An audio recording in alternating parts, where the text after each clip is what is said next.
On Inner Light tonight, we are joined by Patrick Williams, award winning artist, TEDx speaker, martial arts artist, and visionary educator. With decades of experience across art, writing, philosophy, and even Budo, Patrick has lived creativity from every angle. Today, we'll explore how creativity is not just about making things, it's about finding peace, resilience, and the spark that lights up our lives. Welcome to the show, Patrick. It's an honor to have you. I'm happy to be here, Anya. Mhm. So, Patrick, why do you believe creativity is such a vital part of living a full and peaceful life? I believe that creativity is one of our most foundational aspects of being a human being. It is core to actually thriving in the world. I believe that if you don't have access to your creativity, you're not living as fully as you possibly can. And that is why I believe creativity is part of our inner light. Mm-hmm. Yeah, absolutely. But how can someone who insists, I am not creative, begin to challenge that belief? Sure, I'm asked that a lot. And part of what I understand is that most people have simply misplaced their creativity. Everyone is actually creative. We use our creativity every single day, but we use it in different ways. There are some people who use it as I do, as a creative artist, but people have the ability to use their creativity in every single part of their life. So if they think that they don't have creativity, then they simply haven't remembered how to connect with it. Because when we're children, all of us, no matter where we grew up in the world, we all used our creativity in a very natural way.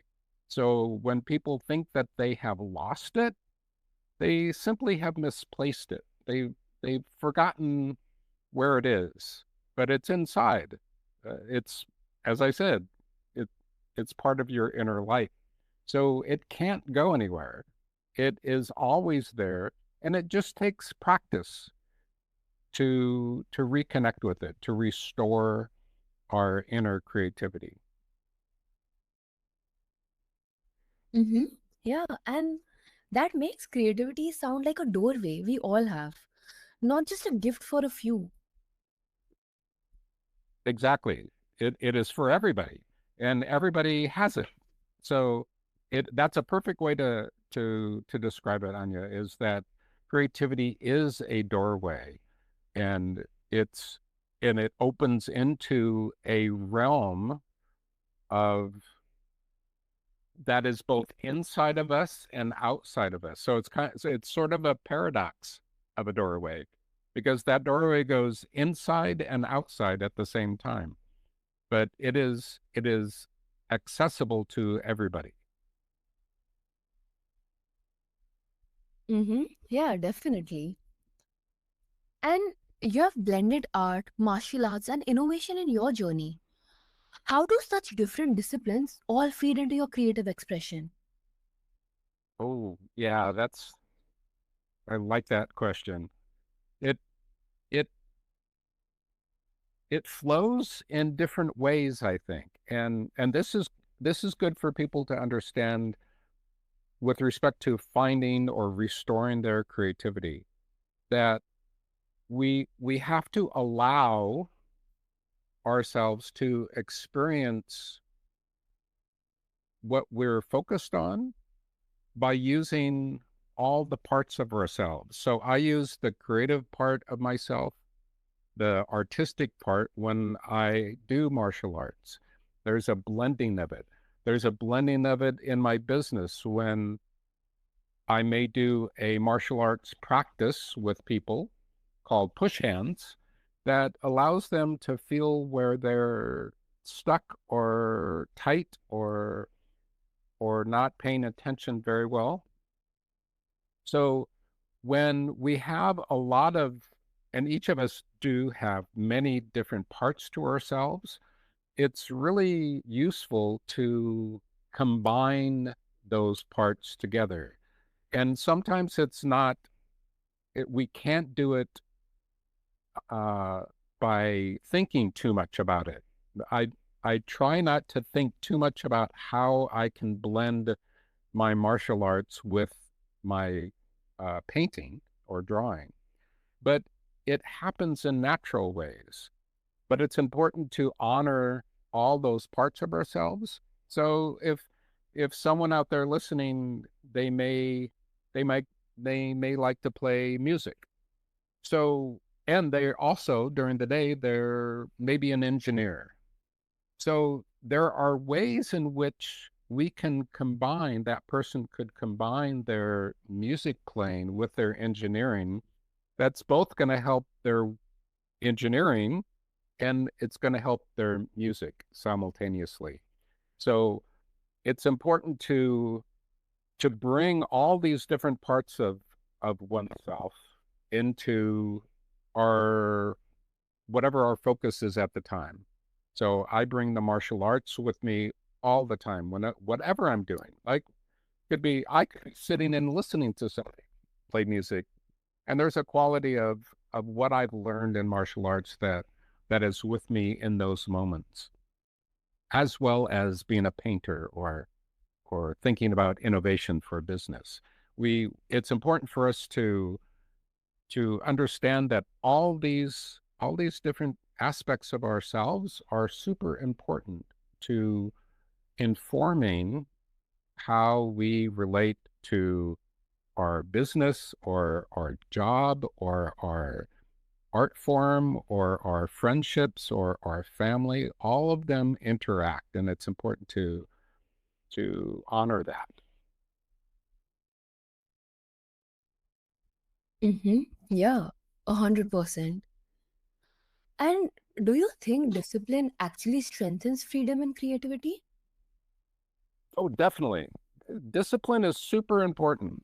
And I think so many people have a sort of a negative opinion of discipline. And discipline is something that is absolutely necessary, both in, well, in our life in general, but also in the things we choose to focus on.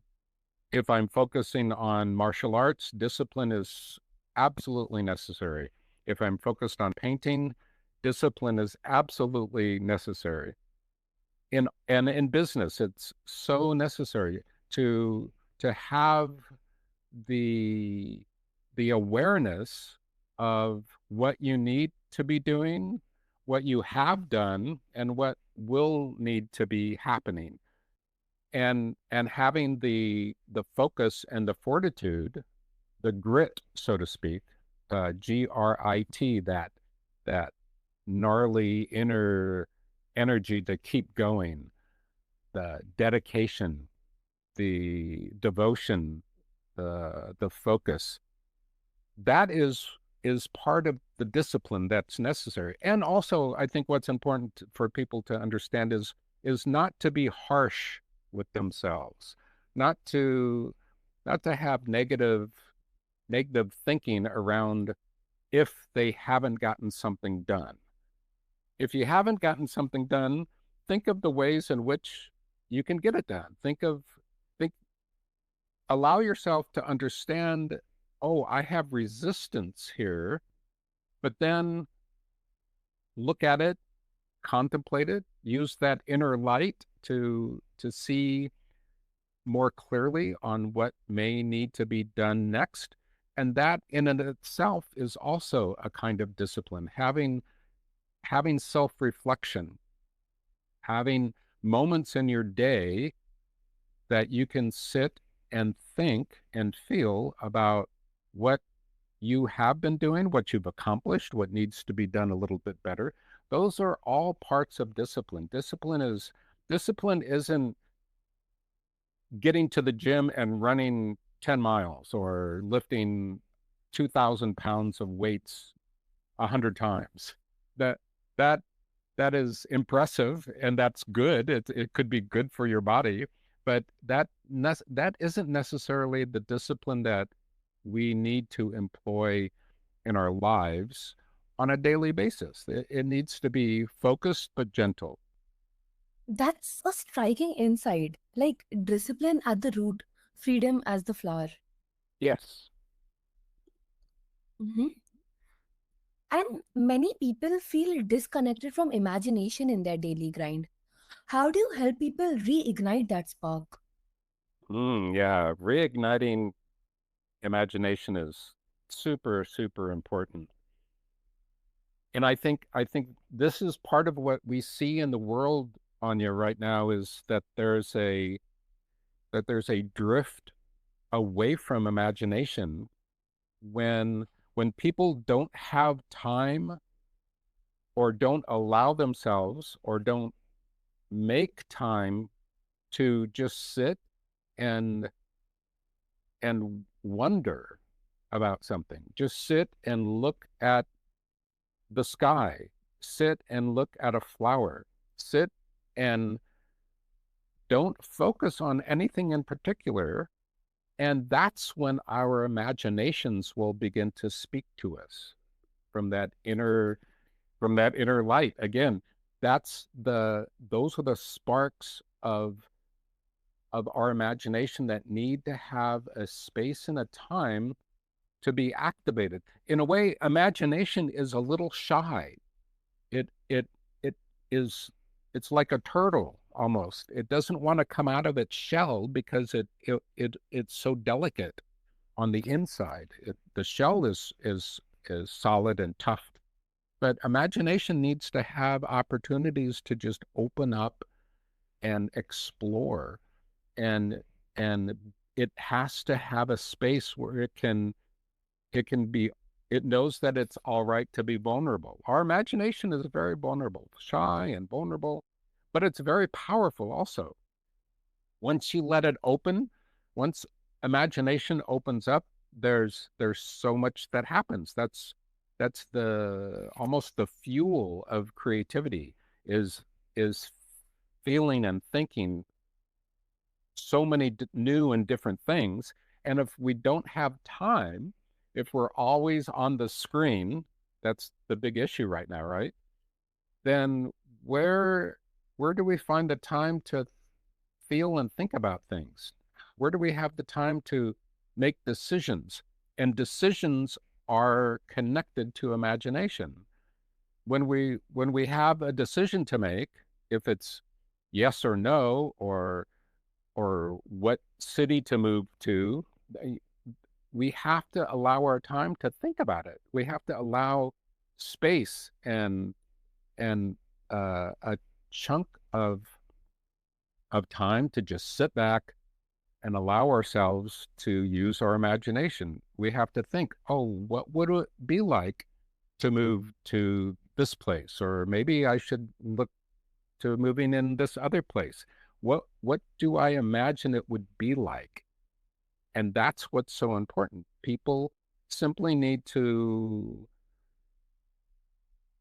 schedule the time, put the phone down or step away from the computer, from the laptop or whatever device you're using, and spend 15 minutes just not doing anything and allow your imagination to be set free. That's what I think is super important for people to at least now schedule some time into your day. 15 minutes. That may seem like a lot to some people, but that's a short time to use your imagination. Your imagination needs so much time, and you're going to gain benefits from it right away to allow your mind and your heart to drift together in a place where new things can be understood and to be noticed. Mm-hmm. Yeah, makes sense. And when they do, what changes do you see in their mental or even physical health? Yes, there's definitely associations when we connect to our imagination, when we connect to our play, and when we connect to our creativity. All of those aspects of our inner self, when we begin to express those, when we begin to interact with those, when we begin to make relationships with play, imagination, and creativity, then we literally become more grounded and also more free. We're less stressed. There are all kinds of studies that are connected to meditation that are also connected to the same aspects or the same results happen when we're in a playful quality of self, when we're in a imaginal self, when we're in a creative self. Those are like a meditative state often, but not always, not every single time. But there are physical changes that happen to us when we're inside of our creativity. And when I say that, it doesn't, I'm not saying only making a painting or only making music is creative. Creativity is everywhere in our lives. And we can use it in our relationships, being creative with what we want to do with our family or our significant other. So this is a very, very important awareness to have for our physical well-being and our health. I believe that people who are creative, and not always, not all creative people are this way, but they tend to be a little bit more excited about life. I'm healthier for it, I believe, and I think it can be a way that people can figure out ways to become more healthy. To do that, we have to use our creativity. We need to use our imagination. How can I become more healthy? Well, using your imagination and your creativity and being playful about it. Play can lead to, if you want to play tennis or play basketball or play soccer, all of those things, football, all of those things are playful and they're healthy for your body. So it is play, imagination, and creativity are directly connected to being healthy and being happier.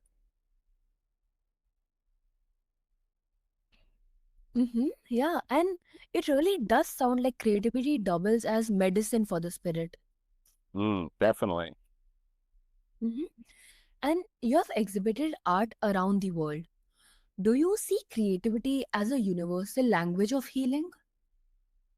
Definitely. Oh, it is absolutely an essential part of healing. I believe, when we look back uh, thousands and thousands and thousands of years ago, all of the all of the people within the tribes, the family unit, the tribe in which they were hunting and gathering in, there was a particular woman or a particular man who was in charge of healing. That they had a a natural talent, and they were taught by the elder who was the healer before them.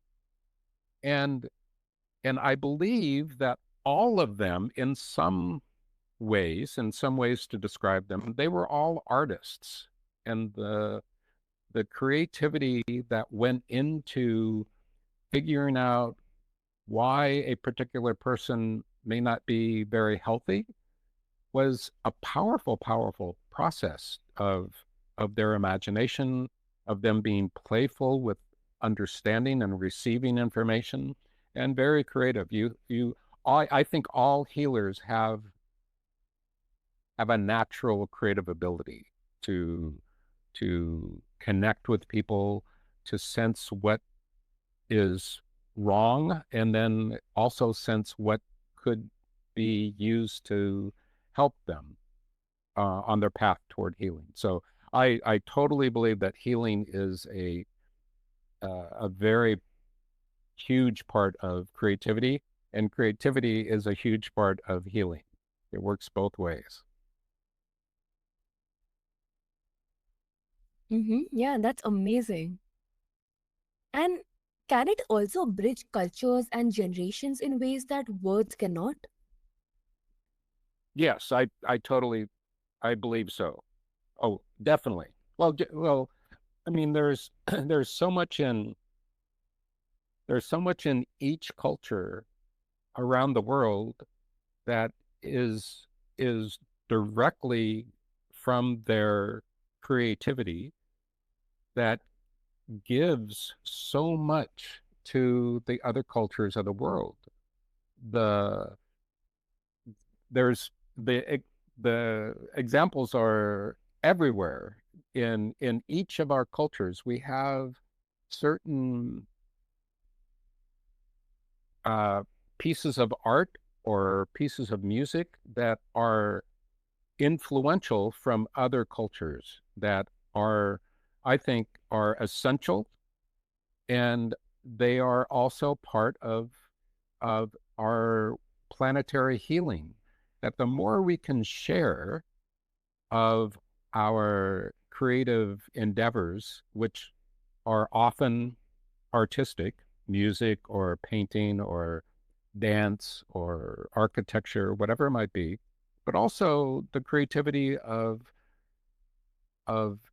innovative ideas that assist other cultures in in their growth. So I believe that exchanging and understanding all of our different cultures of the world are part of our healing and part of our understanding of each other that is super important. Yeah, and that vision of art as connection feels so timely in a divided world. Yes.